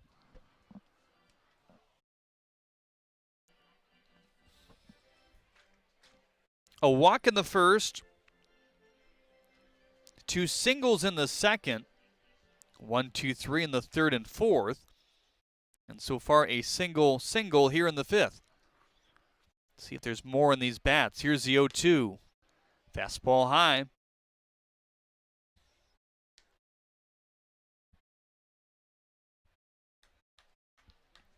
Well, Blankenship's 15th appearance is good enough for top 4 in the league. Pretty impressive given he's a reliever. Now the 1-2. Curveball away, 2-2. So that curveball still thrown a little bit hot, or a little bit harder. That might have been the changeup. His slider, when he was still classifying it as that, was around 77 on average. So, I mean, that's what he's looking to do ultimately, is slow down the breaking ball a little bit to back it off from the changeup. Here's the 2-2. Corkscrewed him on the fastball, called for strike 3. Zach Blankenship with a big K to strand a runner on first here in the fifth. It's still 2-0 Beavers. Make your move with a quick and easy mortgage from Genesis Credit Union. We have mortgages to fit your life. Genesis Credit Union. Visit us today. Dunham Sports is a proud partner of the USPBL. Big names, low prices, delivering value since 1937. There's nothing better than a ball game at Jimmy John's Field and a cold beer from Midland Brewing Company. Hi, I'm Kyle, the head brewer at Midland Brewing Company, here to wish you a stellar time making memories at Jimmy John's Field. And we hope that you're living it up with a Copper Harbor Ale in your cup. You can find more of our selections here at the ballpark and around town at your favorite bottle shops too. We hope you have a ball at the game, and remember, enjoy responsibly. Let's play ball. At Fifth Third Bank, we're working hard to make banking a Fifth Third better, which means we put 166.7% into everything we do. I think you can only give 110%. Well, with free checking, fraud protection services, and an automatic savings tool to help you quickly reach your goals, 166.7% is possible. Oh, wait till my 8th graders hear about this. They're gonna be like, it's not possible. Well, yes it is. This is banking, a Fifth Third better.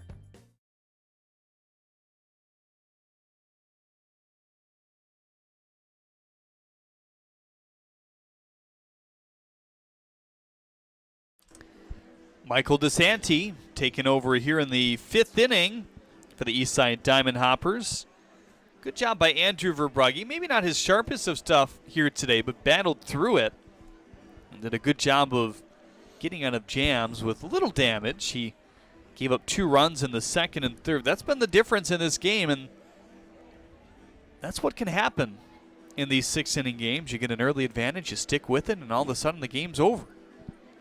Man, just like that, you know, just you can get off to a quick lead, and on most nights you have enough. If you think you have enough time, you have enough innings just to try and get a rhythm going. But with these games being 6 innings on these doubleheader Saturdays here at the USPBL, you can't really make up for it in that amount of time. 7 earned runs in his last 2 outings for DeSanti after he had not given up a run in 6 straight prior to that. 2 earned runs his last appearance. That was 1 inning out of the bullpen against the Unicorns earlier this week. So we'll see how he shakes it off here today. Travius Ford, Luke Fenley, Marcos Castillo, the scheduled 3. Davis, Sullivan, Collette available off the bench if the Beavers want to play any matchups here.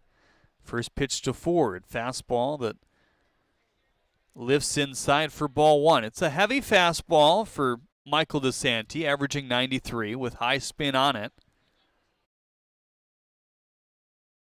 It's topped out at 95 so far this year. One of the better projectable arms in this league, no doubt, despite his struggles the last 2. And that stuff has pretty much been there his whole time here in the USPBL.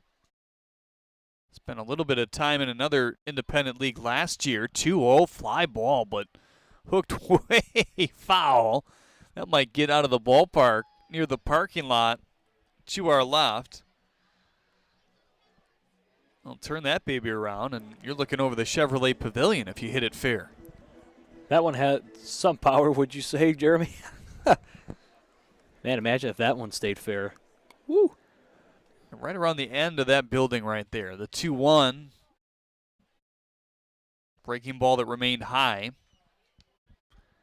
For DeSanti, 2-seam, 4-seam slider changeup.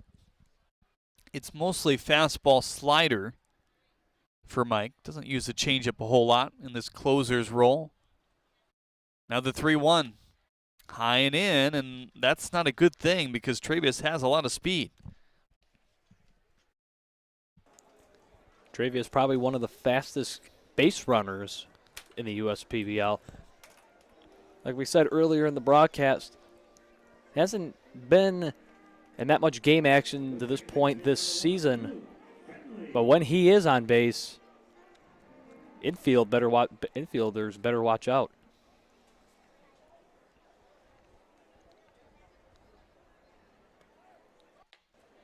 High pitch, good pitch to throw on. Throw was a little off target. They were making sure that Ford ended up on the bag there. Fedko was able to bring it back and make it close, but in the end, a stolen base here for Ford. He does exactly what the Hoppers were hoping he wouldn't here in the 5th. And speaking of Ford speed, there it is. Here's the first pitch to Fenley. Knocked the mask straight off of Whit Hughes. Boy, have these catchers been banged up lately. Obviously a little bit easier to do that with the old style catcher's mask as opposed to the hockey helmet that most guys are going with these days. But I feel like in the USPBL, though, we see a few more of those more traditional masks. Nothing wrong with traditional. 1-1 on Fenley. He had a double back in the third. Came around to score one of the 2 runs thus far. There's a line drive to left, chasing Lawler back. He spins in front of the warning track for out number 1.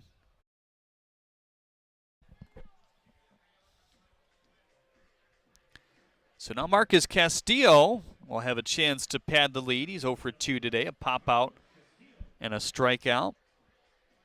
One of 5 strikeouts for Andrew Verbragi through 4.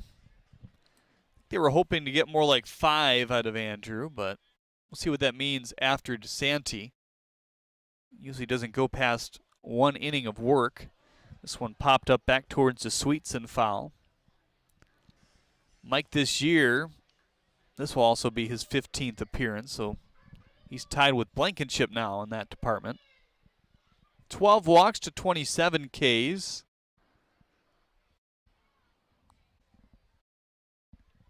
Sees a lot of fly balls hit against him. 0-1.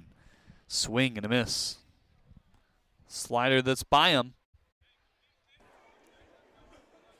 DeSanti keeping his eyes on Ford behind him at second base. Here's the 0-2. Fastball at 93 outside.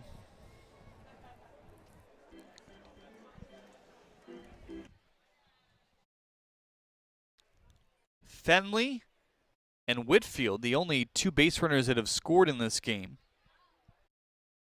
Stubbs, along with Fenley, have the RBIs today as well, as that one pumped in the dirt. 2-2. Actually, there's only been 1 RBI, not Fenley. He maybe should get credit for an RBI in the untraditional sense, the way he was able to kind of make that run for himself. Stole third right before the pitch was thrown, and then that pickoff move went errant to third base. Around third, Travius Ford. This should be easy cooking for him. It will, as he slides head first. The Beavers have some insurance. It's 3-zip.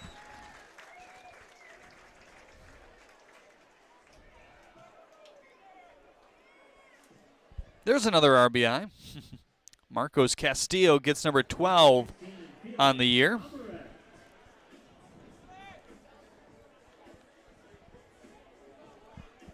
Whit Hughes having a quick chat with DeSanti on the mound. Probably just telling just shake it off. Saying that we always like saying around here at the USPBL, just shake it off. First pitch to Aberrett, 94 off the plate. Still no more action in this Hoppers bullpen. So unless things really unravel here, this is DeSanti's inning. Righty and righty matchup.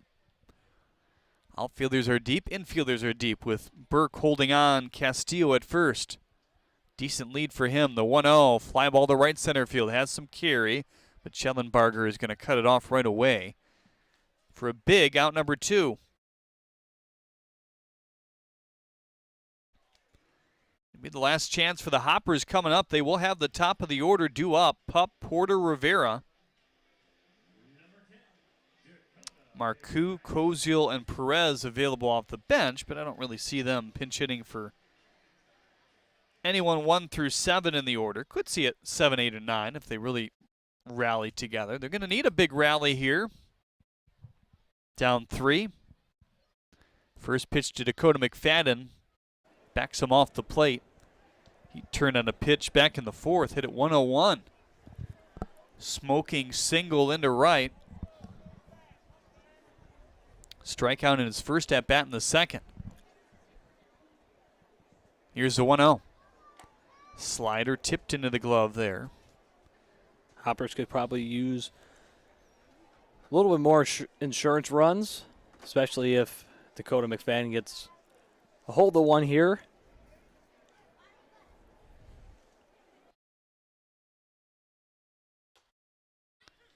.94 in for strike 2. Third baseman Rivera hugging the line, trying to prevent another double. Outfielders guarding the gaps against McFadden. Another one of those line drive hitters. The 1-2. Swing and a miss. Power against power, and DeSanti books a K here in the 5th inning. Another run does come around to score. Last chance for the Hoppers when we get back in the USPBL Network. Companies are competing for talent like never before. With the complexities of handling tasks like payroll, benefits administration, and other HR functions, it's easy to see how a professional employer organization like Tryon Solutions makes all the difference. Tryon empowers businesses of all sizes to attract and retain talent by offering access to top-tier healthcare and employee benefit plans. With Tryon, you don't have to grow it alone. Visit RelyOnTryon.com. You can always rely on Tryon. What makes Detroit Mercy so unique is the fact that it's in the middle of Detroit, and especially with their service learning programs, you really get a chance to be a part of the community. Detroit Mercy. Build a boundless future.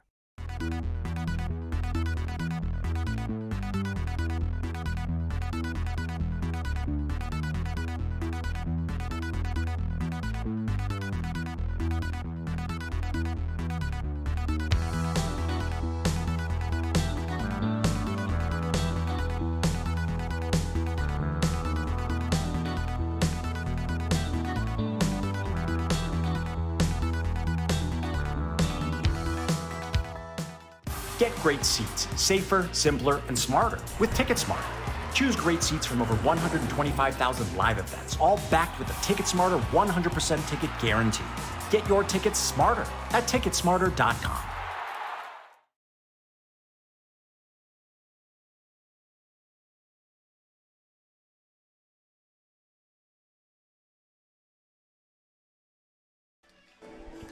James Crick takes over on the mound, looking for the save. His team with a 3-0 spread here in the top of the 6th inning. This will be it if he can close it out in this first game of the doubleheaders. 2 6-inning games here today. Crick has not given up an earned run in his last 10 games or all this season. An earned run or a run in that stretch. He's given up 3 runs in total. This also his 15th appearance, so something about 15 for these guys here in the later innings today. Blankenship with 15 appearances after today. DeSanti with the same, and now James Crick joins that party. Looks like that party's just going to keep getting bigger and bigger here. His last appearance on the 23rd against the Unicorns.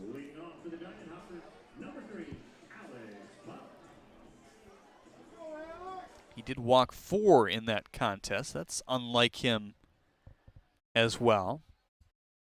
He doubled his walk total from that point. Came in with just 4, now has 8 this season.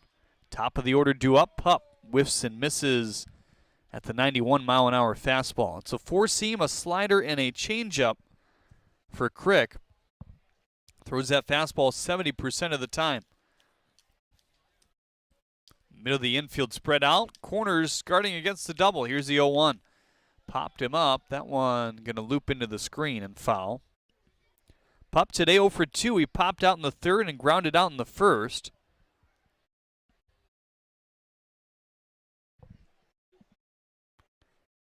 The top 3 in this lineup, the only reach they've gotten was a walk back in the 1st, but that's no different for any segment of this lineup. And oh boy, Crick stumbles off the mound.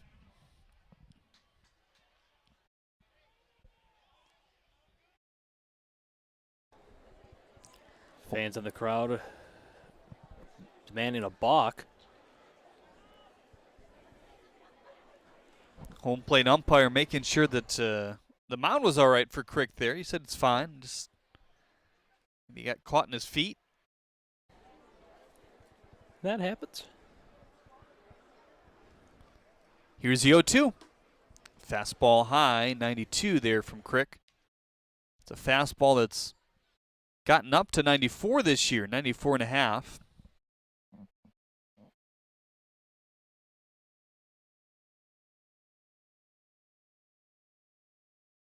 Here's the 1-2.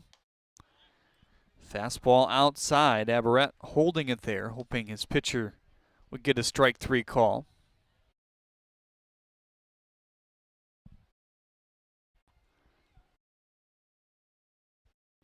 Crick, another one of those guys, for whatever reason, righties slightly hitting him better. 2-2 line drive off the glove of Ramirez. Boy, I didn't even think he had a chance to catch that ball, let alone nick it. And luckily for the Beavers, that one didn't scoot a little further past Ford or Castillo, who were coming together as well in left and center field, respectively. But a good start for the Hoppers here as Pup rips a single. Only their 4th base hit here tonight. And Guzman on that play looked almost kind of shocked that that wasn't hauled in.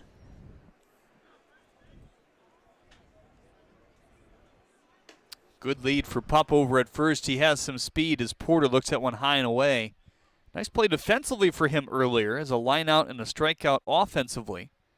Ford actually stole away a base hit from him in the 3rd. Lunging out, nice speed. Keep him off the base pass. 1-0. High pop-up. It's going to find its way out of play, though. No further action in either pen. Obviously, if this game were to continue, the Hoppers would maybe gladly send somebody out to pitch, and that might even be Michael DeSanti for his 2nd inning.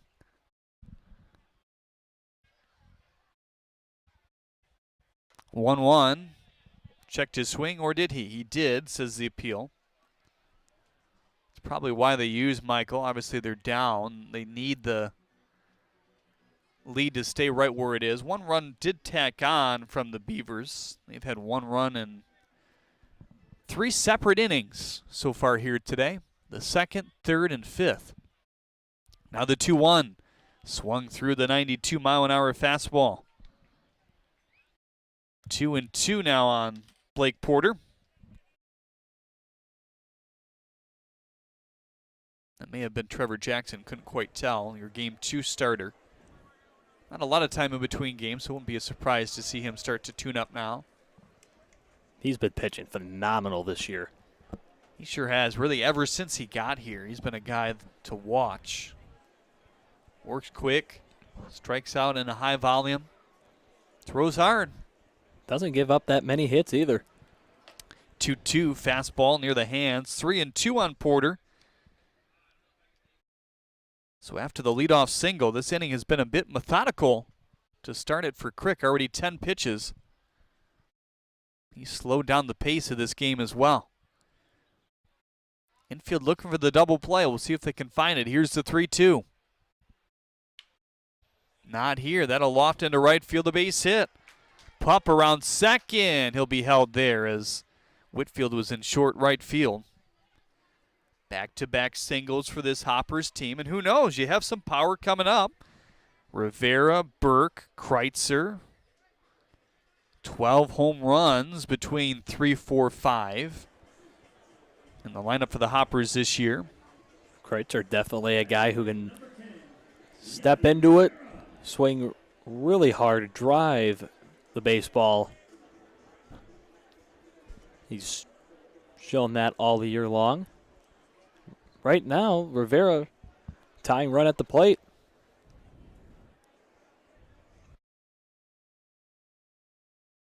First pitch to Yachty. Fastball in for strike 1.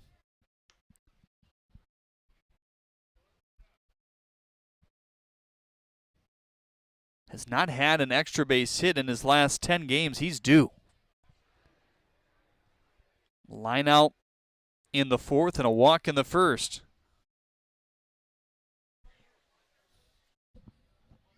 Outfielders playing shallow. Here's the 0-1. Swing and a miss. Wipeout slider. Quickly 0-2 on Rivera now. Crick has gotten to 2 strikes on both Pup and Porter, but they have stayed alive. Yeah, that's Jackson in the hoodie. You can see that clearly now. It's Galindo warming up just in case they need him. That's not something the Beavers were hoping they'd have to think about here in the 6th. Especially after sending this power arm back out there for his 15th outing this year. Now the 0-2. High chopper. Stubbs stays under it. Cannot feed to second. Both runners will advance with Burke coming to the plate.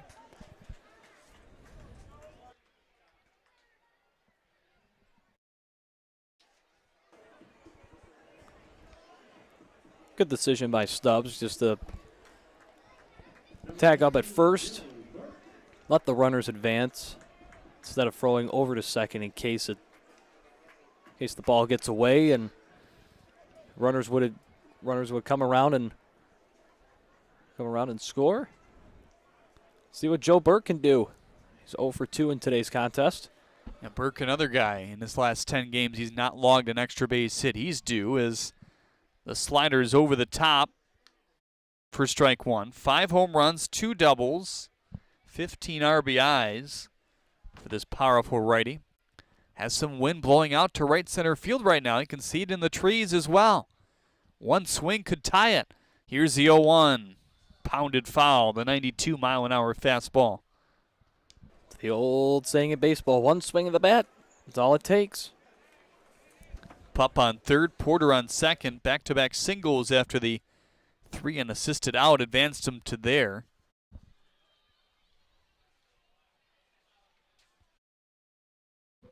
Crick readying the 0-2. Here it comes. Fastball, dribbler, foul. That might have been trouble for Ramirez. Burke obviously not your fastest of guys, but talked about it before, some of the tweaks he has made, specifically coming into this game here today.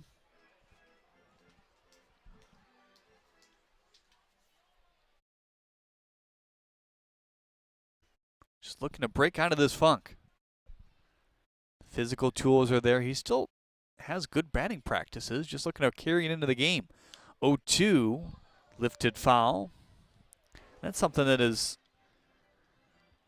assistant manager was kind of talking about him before the game, Ryan Kotke. He's like, hey, you're still swinging it well. Even though you seem a little frustrated in BP, you're still putting good swings on the ball. Maybe don't put as much pressure on yourself. Now the 0-2. Breaking ball hung, but Burke couldn't do much with that. And that's the biggest thing for Burke to try and overcome, is to get past that mental block. If he could get past that in batting practice, that will definitely transpire to gameplay. Here's the 0-2. Another slider took it all the way as it faded into the protection of Aberrett that time.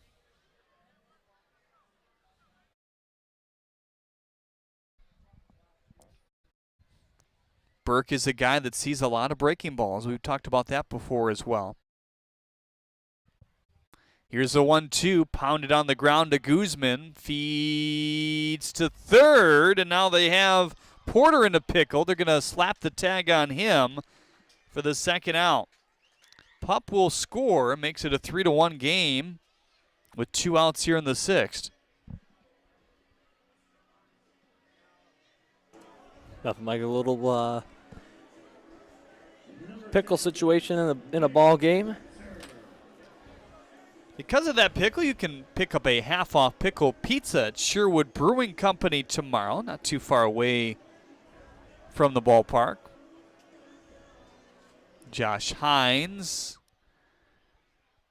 making his way out here. As Galindo continues to warm, it looks actually like he has stopped and is ready to go, should they need him here today. Well, Nick Kreitzer is a guy that's really picked up his walks as the season has gone on, so he's going to give you a tough at-bat. The average doesn't tell the full story what he's been able to do lately.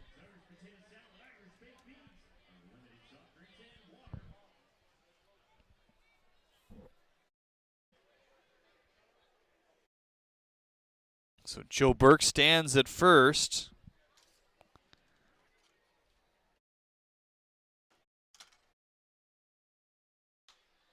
This one popped up for Kreitzer. Long run for Ramirez. Going to give it a go.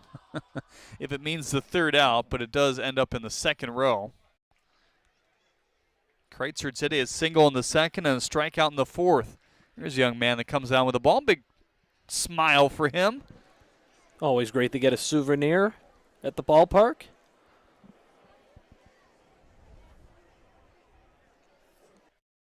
Now the 0-1 to Nick. Fastball by him there. 0-2 to Kreitzer. 3-1 Beavers off 5 hits and no errors. The Hoppers have tied the Beavers in hits. Birmingham Bloomfield able to get a few walks to their credit as well.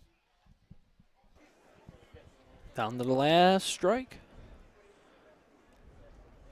Tight lead off for Burke at first. Here's the 0-2. Fastball high, taking all the way as he read that. Sixth inning here tonight brought to you by UWM. We thank UWM for their partnership to sponsor this league as a whole. Slight breeze playing into the favor of Kreitzer, blowing out to right center. Can he get it in the air here? Here's the 1-2. Changeup outside. I think that's the first changeup we've seen from Crick today. His second, actually. Mr. Mueller corrects me. Our fine analytics man to our left, operating the flight scope. Center fielder Castillo to the left of the second base bag. Both the corner outfielders are back and deep with this powerful hitter at the plate. Leads the league in hard hit percentage. Here's the 2-2. Fastball outside, and you see that eye come into play as he went down 2 strikes and now works it back to full.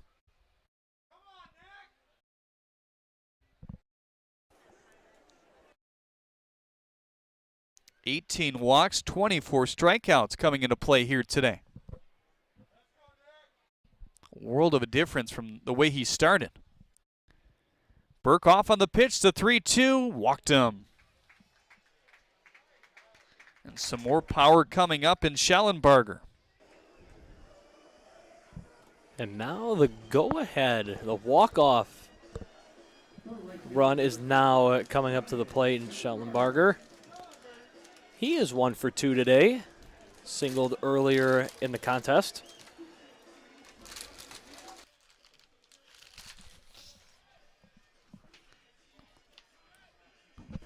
Single by Pup, single by Porter. Pup has come around to score. Porter was caught in the pickle. Rivera the first out before that. Joe Burke standing on second, Kreitzer on first, and they will now pinch run Perez to get some more speed.